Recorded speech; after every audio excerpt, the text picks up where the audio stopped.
Hey everyone, I've been getting a lot of questions about how to improve your stats, so this video is going to cover that.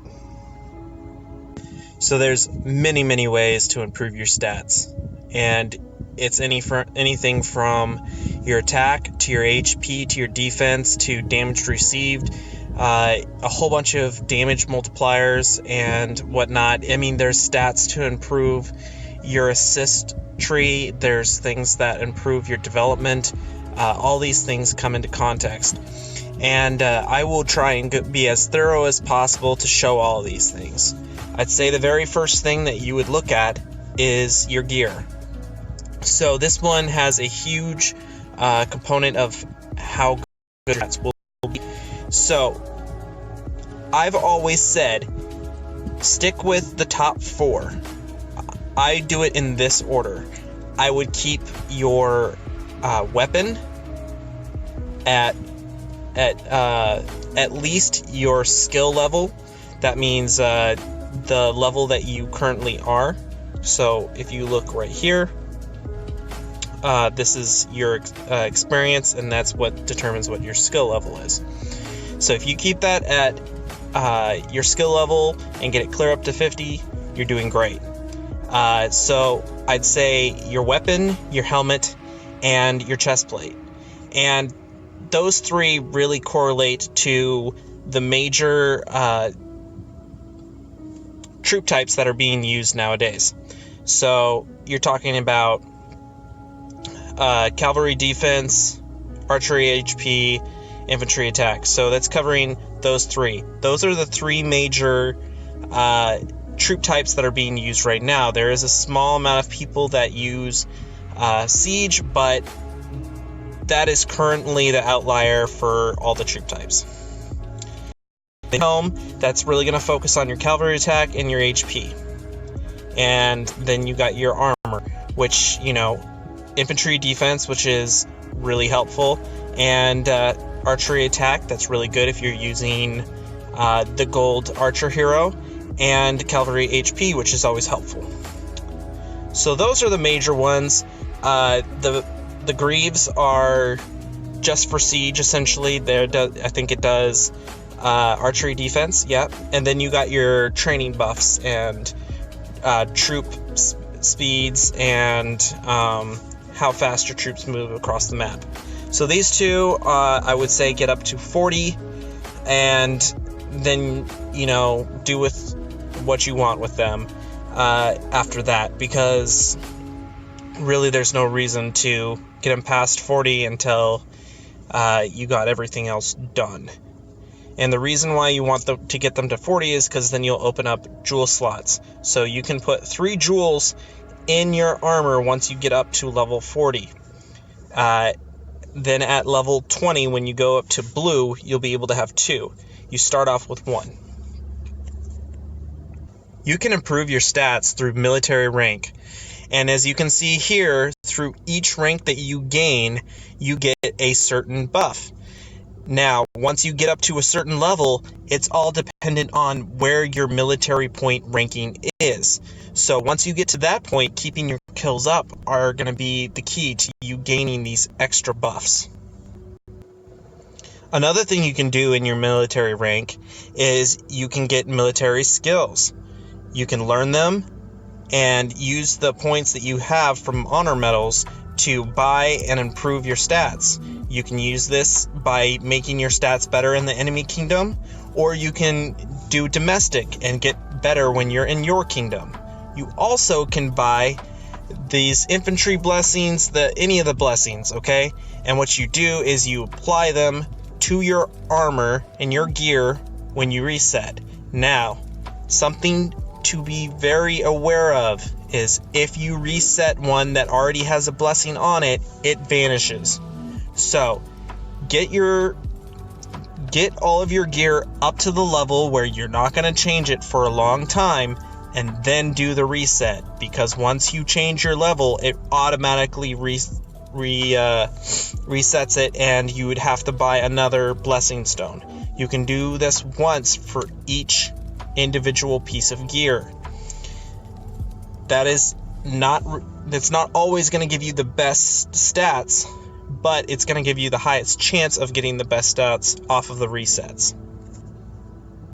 Now, when we talk about resets, resets are viewed here. You can reset for free once a day. So when you do this, you can choose to do an infantry stone, or I should say a blessing stone. I only do infantry because that's my main troop type.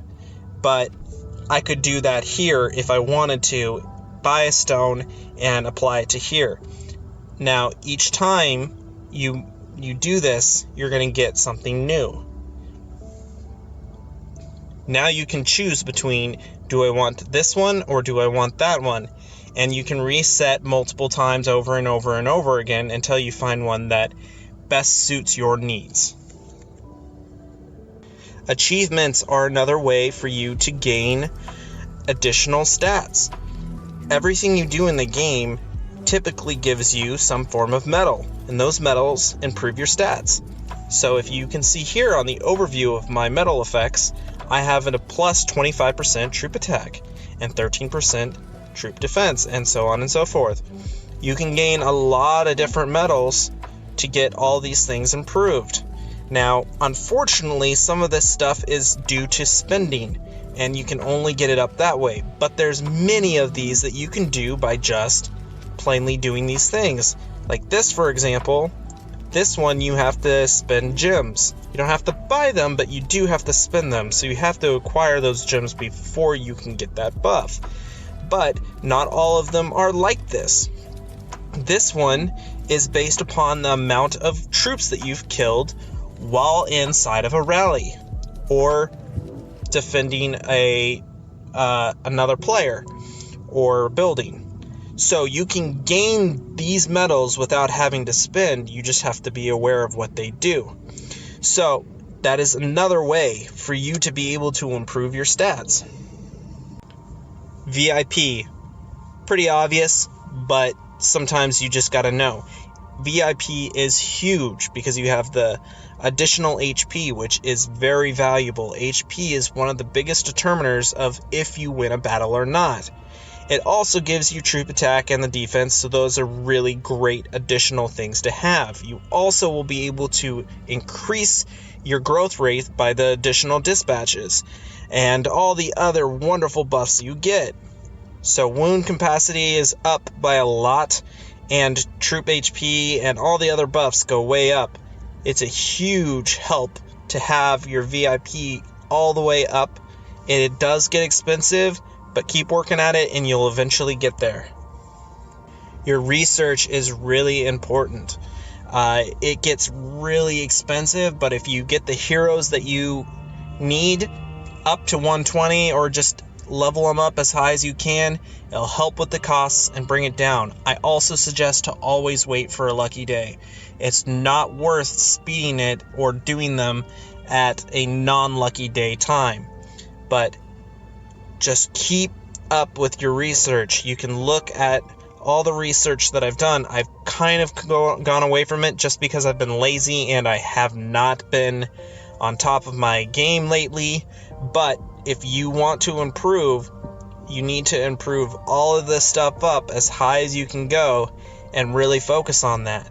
Now, you can do more than just, battle research. You can work on your development and resources and really work on getting all of those beds all the way up, so that way you can wound a whole bunch of soldiers for power up, or just have that space available so that you can fight on tiles and whatnot. Defense is huge, especially if you're going to be taking rallies or solos and you want to be a trap player, which is a very productive way to play, especially if you're not a huge spender. You can really take advantage of your extra numbers and everything else, and this is a great way to give you an additional 20% of attack and defense. Each time that you do this, you're going to be able to improve your attack bonus for your defensive troops. It's super helpful. Now, I've talked to support. Masonry does almost nothing. All it determines is how fast you burn out and how much you have on the wall. It doesn't apply to anything to do with your troops. It just slows down how fast you burn. I don't work with the elementals practically at all because it's a huge cap on how many you can have. So I don't focus on any of this research. When I do it, it is just purely for the KVK Tournament of Kingdom research round, because you can get a decent amount of research points from here. Advanced military is very helpful but expensive. It has all of these cost-cutting stuff that you can do, but the very valuable ones that you can see here, they're really expensive to get. But you can get the Blood Fervor and the Legendary Call to Arms. So you got the additional attack here, and then you also get the dispatch increase. So pretty huge. You have to get your institute up high to get those. Speaking of more research, you have the Arcana Tower. This is a really great way to improve your stats. I will say this, I would not spread yourself out. I would choose a troop type and stick to it. I've done a few researches that I wish I wouldn't have. I wish I would have stuck to more of the basic key attack, defense, and HP. But I did stray a little bit, and now I regret it a little. So keep to the troop type that you want to focus on, and you'll go really far with Arcana Tower. Heroes, heroes, heroes. These are probably the biggest determiner of how a battle's gonna go. Which heroes you have buffed, which skills you have on them, and how that adds up with the troops that you put in the dispatch. I'm not going to tell you which ones you should use and which ones you shouldn't use. That has to do a little bit with preference, and another with the strategy that you want to use in the game. Obviously, I went with Dolan here. I think Ren is just as good or even better. It really depends on how you're going to use him and what hero you have to go alongside. Jansen is just awesome. This archer hero is the only reason why archers are even considered a really good option, and more we see of the archers, the more we're seeing that they're a viable option if you have her. So I would focus on her as an option if you are gonna use archers. Gideon is all-star. All these gold heroes are really good, even if you're not going to use them. I don't know what else to say about that. I mean, focus on the heroes that you really like. I think most heroes can be utilized really well. I would be wary of any of the heroes that don't give attack buff multipliers. What I would be wary of is the damage multipliers. Heroes like Aru, she does damage multipliers, which to me, if they can explain it properly, is not as much damage as if you would have put that into an attack. So be wary of that. I'm not saying don't use it, but just be wary that that effect might not work as well as you hope. And when you're talking about hero skills, you want to get these books as much as possible. They're going to help you increase your hero's ability to fight. So collect the books, use them properly, and I would say put them evenly between two heroes that you're using. You're not going to gain that much by just stacking it on one hero unless you're only going to use that hero for one troop type. Hero bonds also really help. Hero bonds are going to increase things like infantry attack, cavalry attack, archer attack, and the HP of defensive troops. So that really makes sense with the HP. I think that all of these options are pretty good. I would prioritize the battle over the non-battle, but that's just me. Alright, the Dragon Challenge is going to give you the option to get these avatars. These avatars, you don't have to have one of them active to get the buffs. You get all the buffs of all the avatars that you have. You can actually see it here with the bonus review. So you can see that I've gained all of these bonuses from the avatars that I've obtained.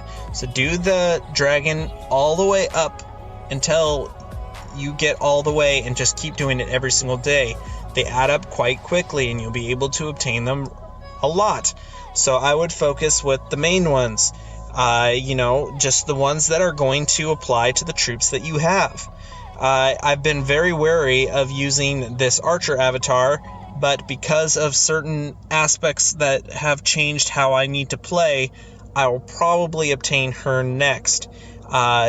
Another really good one that I haven't obtained yet, I would say, is this training speed and healing speed increase, because I'm trying now to bolster my troops, because I'm becoming less of a defensive player and more of an offensive player, just because I'm not getting hit as often, and now I need to seek out my kills instead of letting the kills come to me.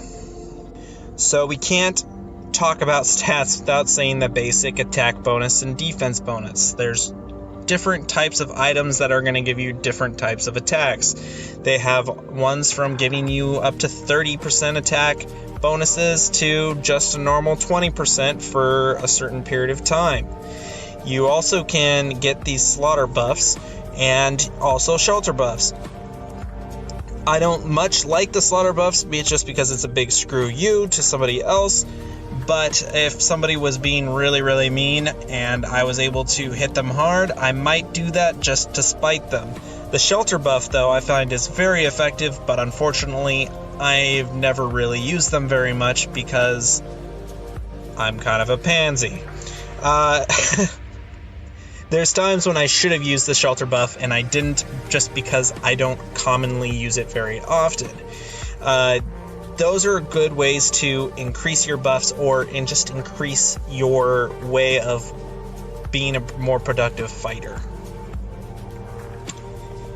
You don't only just make your castle pretty when you use the themes. Your themes typically give you really good buffs.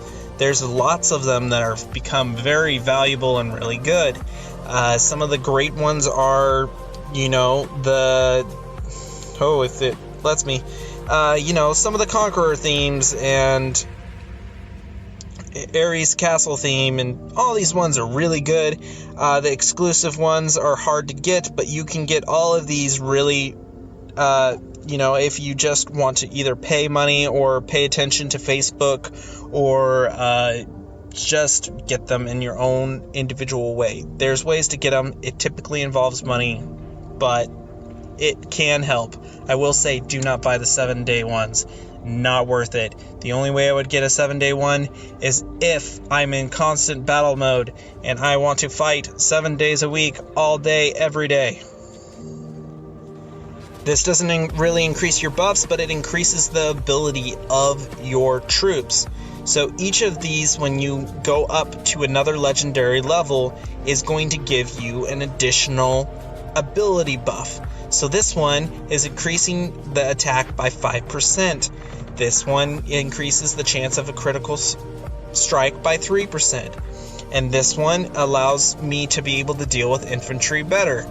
So when you look at all of the different troop types, they all have abilities, and these abilities get increased due to the amount of legendary, the size of your legendary building, and that gives you that additional buff, which makes your troops that much stronger.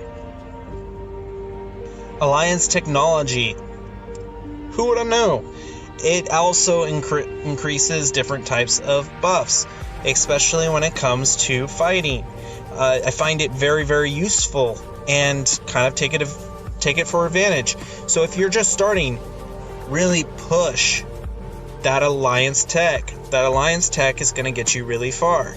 So keep upgrading this stuff. I would really focus in on level 2 research for your alliance, and then really start considering some of these other things like diplomatic expansion that allows you to have more reinforcements in your castle. and be able to reinforce other players. That's also a really great way to get kills. Just look all around and look at different ways that you can take advantage of some of these research. You now have alliance cities. These give you buffs that we didn't have before. These are really great, and I would take advantage of them when you can. Skill points. So you're going to want to put your skill points in whatever way is going to increase your stats the most for the troops that you have the most of. I am an infantry player that likes cavalry and is sort of using archers. Not a lot. I'm not a big archer person still. The only reason why I use archers is I use them for defense. I particularly use the increase in archers damage because of one of the heroes that I might have mentioned before that is really good and I use in a very defensive manner. The rest of the stuff gives really good buffs, including dispatch size, decrease in damage taken, and defense, attack, and HP, and all that good stuff. You can also do a lot of things in development and assist, and I really suggest that you take these 3 skill sets and make them battle, development, and assist. You can build your sets however you want, but that's just my suggestion. You can get some really good abilities at the bottom of these trees if you put the skills in right. I'm not terribly fond of many of these skills down beneath the dispatch size, but they can be useful. They're just not for me right now. Well, guys, that's what I got for this video. I really hope that it helps. I know that I've kind of done a video like this before, but I wanted to make sure that I got everything contained in one video and kind of have something newer. I know I haven't put out videos over the last couple weeks. I've been extremely busy and been focusing on family and work and just putting down the phone a little bit. Just really want to take care of my wife and my kids and focus on that. I will continue making videos. I apologize to the kingdoms that didn't get covered in the KVK videos. I did try to put the videos together a couple times, but I didn't have the time, and I also had some technical difficulties. So apologize to them. I really wish I would have put the videos out just uncut and just how it is, but I kind of like the quality, and I like to actually do more than just put music and the video out there uncut. It gets really boring in a lot of boring areas. Yeah. Well, if I missed anything or any good points, please point it out in the comment section so that other players can also see those things too, and I can learn something and they can learn something and we all can get better. I think that Rise of Kings has hit a little bit of a lull. I think that they thought that some of the events that they were going to do, that they put out, were going to be huge hits and make up for some of the downtime in the game. I think that that didn't meet many of the players' requirements for the entertainment that they wanted for the investment that they're putting into their castles. I'm talking about the Overlord thing. I've done it twice, and both times it just was not my cup of tea. I thought it was actually really fun, but very costly for that fun, and had no rewards unless you were able to take the main building, which is extremely hard and only really gives a small amount of rewards out to the select few individuals with the biggest credit cards. It just was kind of a flop for me. The new hero is good, but is a buy only and is just a little underwhelming for me. I don't think he's that much better than Dolan, if at all, because the little bit of buffs that you're getting is damage increase buff, and I'm not the biggest fan of damage increase. So you're getting an 11% smaller attack buff than you would get from Dolan, but you're gaining that damage. So I'm not a big fan of the new hero, and I think that many players are slowly exiting the game because there's not enough time, because the kill event is not sustaining the current kingdoms. And I think a lot of players, even the ones that have put a lot into their accounts, are a little fed up with it and are tired and just are going away. I already know some people in my previous kingdoms that are quitting just because the game has become just not fun for them anymore. And I believe that unless Rise of Kings puts out something that is going to sustain us for that off week that's not KVK, I think they're going to continue to lose players. I think the beginning of a kingdom is a lot of fun, and that brings in a lot of really good customers for them, but sustaining the kingdoms, they're struggling a little bit. If they added rewards and other achievements to the Overlord program event, then I think that could be a very successful event that they're doing. But currently, I don't see them changing it anytime soon. So keep telling them, giving them suggestions that there needs to be more rewards, there needs to be more achievements, and that. I would suggest that highly to anyone that wants to actually play in that event and enjoy it and actually feel like they're getting something out of it. Well, thank you guys for watching. I'm sorry it took so long to get you a video, and hopefully you guys enjoyed and learned something. And please give me a comment down in the section if there was something I missed or if you liked something, and I will get back to you as fast as I can. See you guys.